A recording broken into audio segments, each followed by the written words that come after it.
വളരെ ചെറുപ്പകാലം തൊട്ടേ സിനിമയിൽ അരങ്ങേറ്റം കുറിച്ച വ്യക്തിയാണ് രവികുമാർ. തീർത്തും മലയാളത്തിന്റെ പ്രണയനായകൻ അല്ലെങ്കിൽ നായകൻ എന്നീ കഥാപാത്രങ്ങളിൽ തിളങ്ങി നിൽക്കുമ്പോൾ പിന്നീട് വില്ലൻ കഥാപാത്രങ്ങളും ചെയ്തിട്ടുണ്ടായിരുന്നു. വളരെ വേദനിപ്പിക്കുന്ന ഒരു വാർത്ത തന്നെയാണ് ഇന്ന് അദ്ദേഹത്തെക്കുറിച്ച് വരുന്നത്. അദ്ദേഹം അന്തരിച്ചു എന്നുള്ള വാർത്തയാണ് സോഷ്യൽ മീഡിയയിൽ എത്തുന്നത്.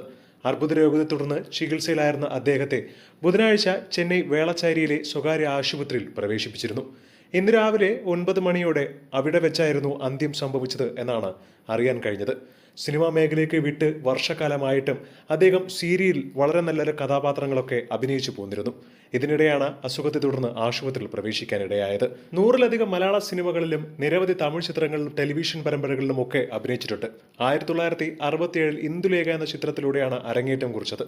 ഏകദേശം 5 പതിറ്റാണ്ടിനടുത്ത് കാലം നീണ്ടുനിന്ന അഭിനയ രംഗത്തെ മികച്ച മുഹൂർത്തങ്ങൾ ബാക്കിയാക്കിയാണ് നടൻ രവികുമാർ വിടവാങ്ങിയത് ഇന്ന് പുലർച്ചെ. 80കളിൽ തിരക്കേറിയ നടനായിരുന്നു രവികുമാർ. ഇന്ന് സോഷ്യൽ മീഡിയയിൽ ഒരുപാട് സഹതാരങ്ങളും സിനിമാ പ്രവർത്തകരുമാണ് രവികുമാറിന് അനുശോചനം അറിയിച്ചുകൊണ്ട് രംഗത്ത് വരുന്നത്.